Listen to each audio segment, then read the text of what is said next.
centre d'art et de photographie de Lectoure, la Villa Perrochon à Niort. Alors, dis-moi où on va. Diagonale vous propose de plonger au cœur des lieux qui font la photographie partout en France et de pousser la porte d'entre les images. Le Carré Amelot à La Rochelle. Un programme d'ateliers, de pratiques, fait de rencontres, d'histoires et d'images. Bon alors attends, on va se mettre dans la voiture là, parce qu'il commence à pleuvoir. Aujourd'hui, Octave se rend à Cherbourg, à la rencontre de demandeurs d'asile qui ont bénéficié de l'atelier photographique Paysage Cherbourg avec l'artiste Alexandre Guirquinger. Photographier un paysage, se le représenter, se l'approprier. Abdullah, Amine et Mamadou ont choisi des lieux qui avaient marqué leur arrivée dans la ville, des lieux qu'ils ont traversés, des lieux qu'ils ont aimés et photographiés. Choisir un cadre, une lumière, un angle, puis prendre une image pour construire une histoire. Alexandre Guirquinger. Voilà, l'enjeu de cet atelier était donc à la fois de leur offrir une initiation à la photographie et de les interroger sur leur relation au paysage qu'ils fréquentaient depuis leur arrivée à Cherbourg. Et ils sont partis seuls avec leur téléphone portable pour faire des repérages. Ils sont revenus avec cette matière première. On a sélectionné ensemble des lieux qui me semblaient plus intéressants que d'autres et en les amenant aussi à parler de ces différents lieux, avec cette idée que quand tu prends en photo un paysage, quand tu représentes un lieu, il y a à la fois un enjeu évidemment de représentation, mais également d'appropriation. C'est-à-dire que le rapport à ce lieu ne sera plus jamais le même une fois qu'on a posé dessus un regard qui n'est plus seulement un regard passif, mais qui est un regard actif, qui est de l'ordre de la représentation. Dans 150 mètres, prendre à droite sur rue de l'Ingénieur Cachin. Donc là, on se rend chez Abdullah pour qu'il nous amène sur les lieux qu'il a photographiés. Ah, je crois que c'est Abdullah. Ouais, c'est Abdullah. Super. Oh. Salut Abdullah. Octave, enchanté. Tu connais la route? Oui. Ok, super. Alors, c'est parti. Tout droit. Attention, c'est... Ouais, ça commence les petits chemins là. Ouais. Alors Abdullah, c'est un jeune homme kirghize, extrêmement sportif, avec une très forte volonté d'intégration, qui parle déjà très bien français. Il a orienté son regard vers des parcs et vers un lieu qui avait été assez fort au début à son arrivée, où il allait réfléchir à sa vie dans ces moments qui étaient très difficiles, d'arriver dans ce lieu inconnu où la vie est à réinventer. Et donc il a eu cette volonté de photographier un paysage qui est vraiment à la frontière de l'urbanité et de la ruralité, où on voit des lotissements se mêler à un paysage plutôt de forêt, très accidenté. Enfin, c'est assez raide. On a une sorte de petite vallée avec une voie de chemin de fer qui passe au niveau le plus bas et qui remonte ensuite comme une colline avec différentes habitations qui se détachent très fortement du paysage.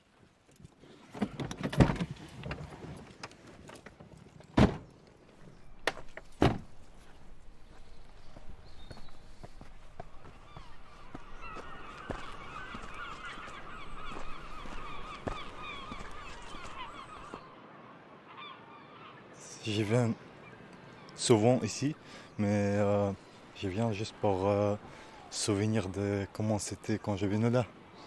Comment c'était c'était des temps difficiles parce que je ne savais pas qu'est-ce que je peux faire. Et il y a des trucs qui rentraient dans mon tête. Je dis pourquoi je suis là, qu'est-ce que j'ai fait. Donc j'ai regardé en bas. J'ai voulu vraiment suicider, mais je parle beaucoup de force pour faire ça. C'est pour ça que je suis là. Et ici, je pense que c'était un truc des métamorphosés. Et c'est pour ça, c'est en place où je viens pour me motiver, pour chercher les forces, pour comprendre pourquoi j'ai fait ça, tout ça, pourquoi je continue. C'est pour ça que j'ai trouvé cette place ce qu'on fait les photos, tout ça. Pour moi, c'est pas juste le paysage. On est au bord d'une falaise. En dessous, c'est la voie de chemin de fer. Donc toi, tu t'asseyais ici pour réfléchir? On voit les chemins qui sortent de Cherbourg. J'ai regardé dans ces chemins, dans ces routes. Et je dis, je viens là, c'est pas juste comme ça. Et c'est la vie qui m'a venu ici.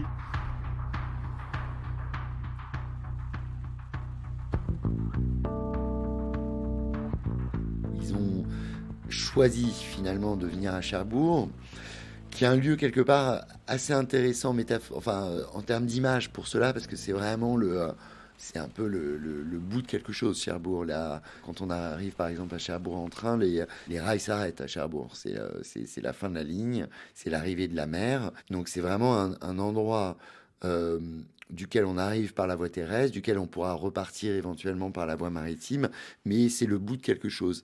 Donc dans leur parcours mouvementé, je vois plutôt dans le travail qu'on a pu faire ensemble sur le paysage, plutôt cette idée, cette volonté de rester. Et là, ce matin, on va chercher Amine, qui va nous emmener au bord de mer.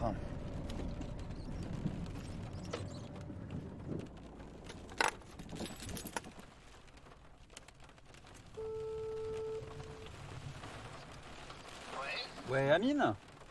Oui, bonjour. Oui, bonjour, salut, c'est Octave. Je suis en bas, je suis au numéro 6. Descends, Ok, à tout de suite. j'arrive. Ok. Alors Amine est un jeune, un peu moins jeune, c'était le plus âgé du groupe, algérien d'origine, qui était venu à Cherbourg il y a quelques mois également. C'est quelqu'un qui avait une relation très forte à la mer. Il semblait énormément aimer Cherbourg. Il adore pêcher, il adore se balader au bord de la mer, etc. Donc il a orienté très vite, lui, son regard vers le bord de mer.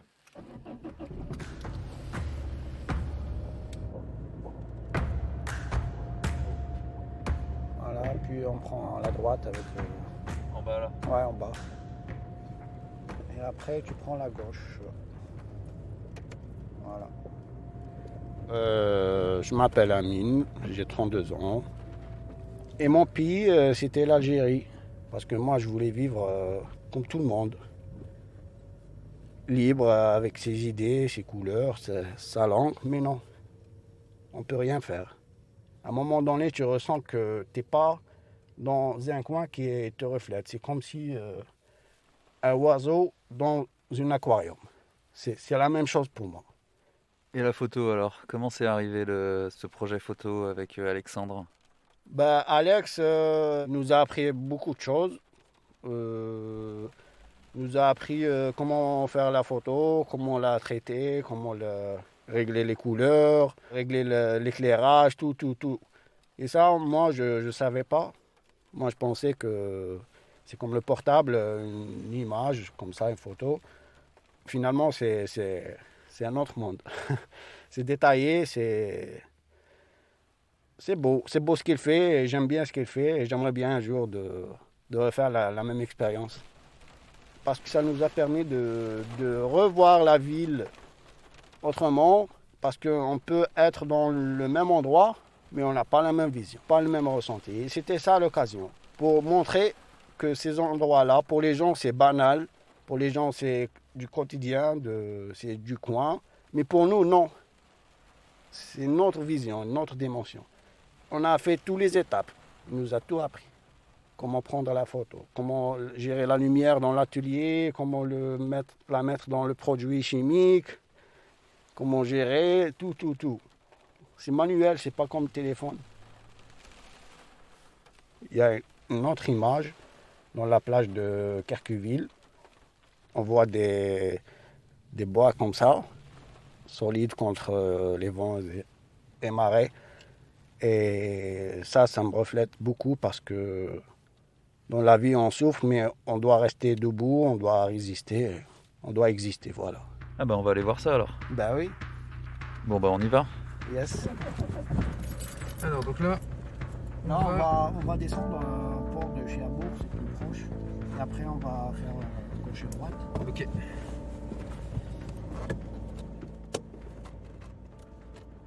il a un peu un appétit poétique. Il témoigne d'un esprit de métaphore assez métaphorique et d'image. Et donc il a choisi notamment cette plage qui est parsemée de brises vagues. Alors je pense que c'est des brises vagues, c'est des poutres qui doivent faire 2 mètres au maximum, qui sont disposées le long de la plage pour, à mon avis, éviter l'érosion. Et donc il a choisi ce lieu-là et ces poutres comme un symbole de sa propre résistance aux épreuves de la vie.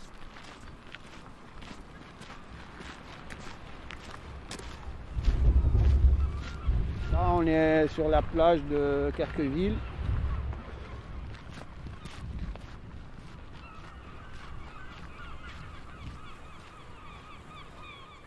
Ils sont là, malgré les marées, les dépasses. C'est du bois, il est là, il est présent, il résiste à toutes conditions. Et ça me reflète parce que j'ai passé par des moments difficiles, mais je suis là, je résiste. Et quand je vois cette photo, c'est comme si je me vois carrément. Il faut être solide. Parce qu'on a toujours des coups durs, toujours des coups qui nous mettent à terre. Il ne faut pas baisser les bras, faut rester comme ça, comme des planches. Être face au vent, face aux marées, face au tout. C'est comme ça, sinon on ne peut pas vivre. Un point de vue, une scène, une perspective, un horizon, une situation. Choisir un cadre, une lumière, un angle. Puis capturer une image pour construire une histoire.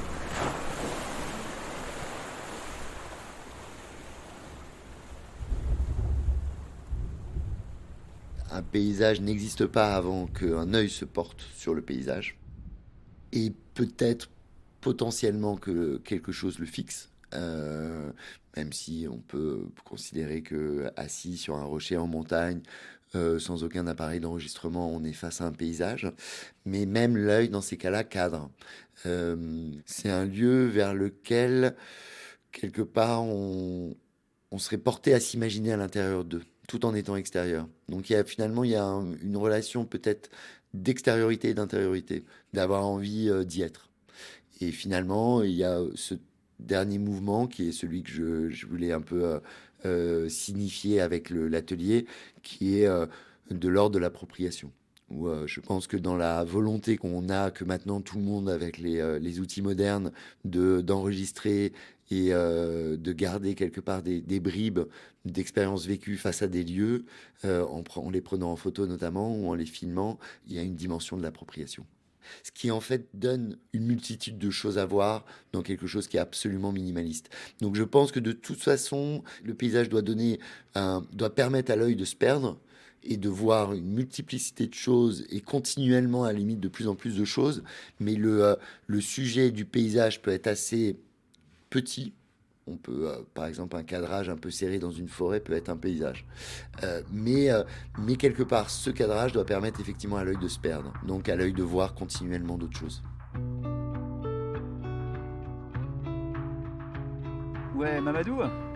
Oui, Ouais, bah écoute, je crois que je suis devant là. ce soir, alors. Ok, super, tout de suite. Salut Mamadou. Salut. Ça va ? Ça va? Donc Mamadou vient de Guinée-Conakry, une jolie culture, une grande douceur, une grande gentillesse, une envie de métaphore ou de volonté de mettre des mots sur les images ou des images sur les mots, ce qui rendait le travail assez confortable et assez intéressant. Alors il a choisi de parler de quelle image avec toi ? En fait, la gare, c'est le premier endroit que j'ai découvert à Cherbourg. Je suis arrivé ici dans les environs de 21h.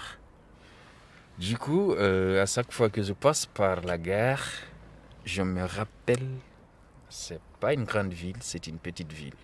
Ouais, parce que j'ai vu la gare et puis je me suis dit certainement, c'est une petite ville. Et voilà, à chaque fois que j'y passe, je voulais vraiment avoir un grand souvenir.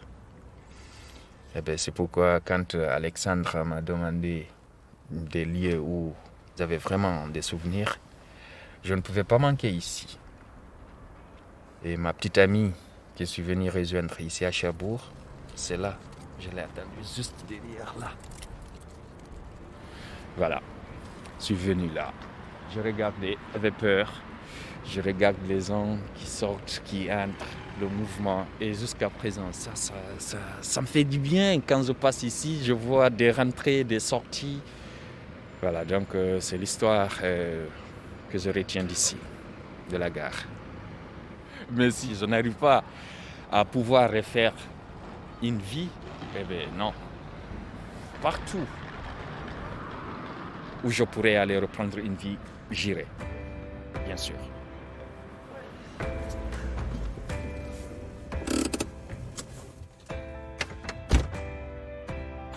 Fin de l'étape de notre voyage sonore à Cherbourg. Remerciements à Alexandre Guirquinger, au Point du Jour Centre d'Art Éditeur, à l'association Itinérance qui œuvre à la défense et à l'insertion des migrants, et à tous les bénéficiaires du projet Paysage Cherbourg, un des 45 projets du programme Entre les images, développé par les membres du réseau Diagonal. Le centre d'art Gonzagal à Guingamp. 25 centres dédiés à la photographie et disséminés sur l'ensemble du territoire hexagonal. L'hôtel Fonfred, centre photographique à Clermont-Ferrand. Entre les images est un programme soutenu par le ministère de la Culture. Cette série de podcasts originaux est produite par le réseau Diagonal et réalisée par le studio de création Écran Sonore. Au micro, aujourd'hui, c'était Octave Broutard. Toutes les informations sont sur le site réseau-diagonal.com. Un réseau unique pour une photographie multiple.